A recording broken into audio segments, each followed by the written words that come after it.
আসিফ নজরুল যদি রয়ের থেকে 1 টাকা খায়, আসিফ নাহিদ রয়ের থেকে 100 টাকা খায়। যমুনা থেকে প্রায় 40 কোটি টাকার মতো উপদেষ্টারা খেয়েছে। হাসানাত সারজিৎ এরা কিন্তু রক্তের সাথে বেমানি করছে।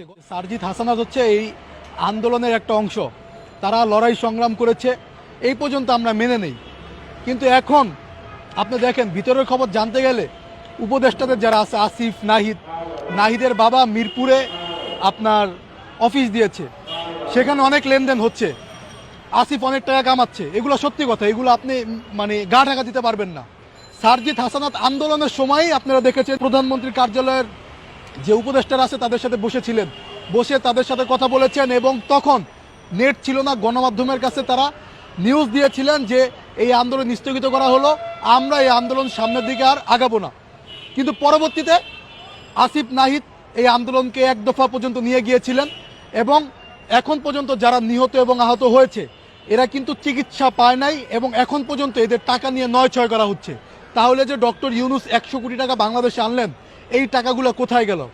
সারজিৎ হাসানাতের গাড়ির পিছনে কি 100 কোটি টাকা খরচ হয়ে গেল, নাকি এই টাকাগুলো জুলাই বিপ্লবের অংশ তাদেরকে মানে সহযোগিতা করা হলো? এই যে যারা সমন্বয়ক আছেন এদের বিরুদ্ধে অনেকে দিনের পর দিন আপনার জুলাই ফাউন্ডেশনে ঘুরছে, টাকা পাচ্ছে না ঠিকঠাক মতো।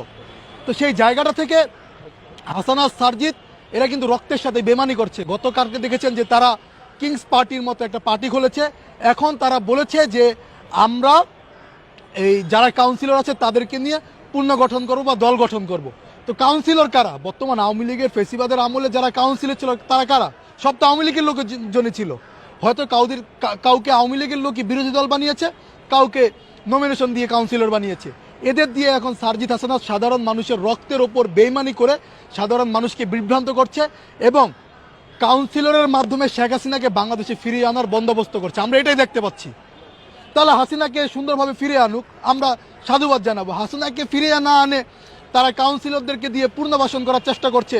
এখন তারা আপনারা দেখবেন বিভিন্ন জায়গা থেকে টাকা, এবং বিভিন্ন জায়গা থেকে আপনার যমুনা থেকে প্রায় 40 কোটি টাকার মতো উপদেষ্টারা খেয়েছে, এরকম একটা তথ্য পেয়েছি। এখন পর্যন্ত এর ভিত্তিটা জানতে পারি নাই। কিন্তু এই যে 40 কোটি টাকা যমুনা থেকে তারা পেল, এই টাকাটা কই থেকে আসলো, কেন নিল? এবং আপনারা দেখবেন যে দেশে আসিফ বলেছে, আসিফের সাথে আমার ব্যক্তিগতভাবে খুব ভালো সম্পর্ক, তারপরও আসিফের বিরুদ্ধে এই কারণে বলছি যে যেন তিনি শুধরে নেন। আসিফ বলেছে যে ট্রাফিকের জন্য আমরা 1000 ছাত্রকে নিয়োগ করব, সারা বাংলাদেশে তাদের জন্য 500 টাকা করে প্রতিদিন বরাদ্দ করা হবে, তাদেরকে ট্রেনিং দেওয়া হচ্ছে। কোন রাস্তায় একজন ছাত্র আছে আমাদেরকে দেখান তো। ফেসবুকে পোস্ট করছে যে দেশের ব্যবসা বাণিজ্যের অবস্থা ভালো, আমাকে একটু দেখান যে কোন দোকানে ব্যবসা বাণিজ্য হচ্ছে, বহির্বিশ্বের সাথে কি সম্পর্ক আপনারা করেছেন। ফেসবুকে যে আপনারা ক্রিয়া নিয়ে বারবার লেখালেখি করতেছেন, ক্রিয়া মন্ত্রণালয়, এই মন্ত্রণালয়, দেশের মানুষ তো না খেয়ে মরতেছে ভাই। এই যে 4 মাস হয়ে গেল, 4 মাসে আপনারা দেখেন গুপ্ত হত্যা হচ্ছে। যারাই ভারত এবং আওয়ামী লীগের বিরুদ্ধে কথা বলছে এদেরকে মেরে ফেলা হচ্ছে। প্রত্যেকটা প্রাইভেট ইউনিভার্সিটি থেকে সমন্বয়ক বা যারা এই আন্দোলনের সংগঠক ছিলেন তাদেরকে মেরে ফেলা হচ্ছে। আমি তো মনে করি এর সাথে সম্পৃক্তভাবে আসিফ নজরুল এবং আসিফ নাহিদের সবগুলো জড়িত। আসিফ নজরুলকে একা দোষারোপ করছেন আপনারা। আরে ভাই, আসিফ নজরুলকে একা কি আপনার একটা নীতি নির্ধারক নাকি?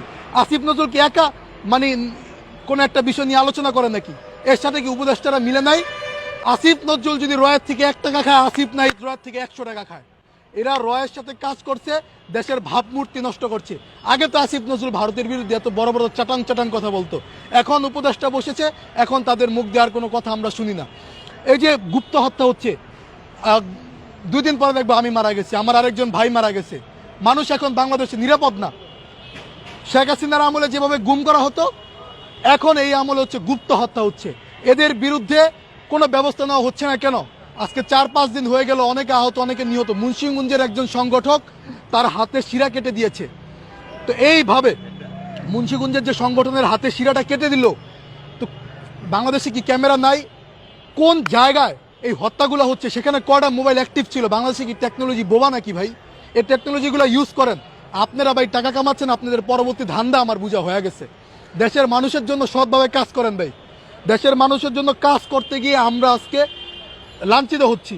ব্যবসা বাণিজ্য সব কিছু ফালায় রেখে জুলাই আন্দোলনে যোগ দিয়েছি, অনেক কিছু হারাইছি, অনেক ভাইকে, অনেক বন্ধু বান্ধবকে আমরা হারাইছি।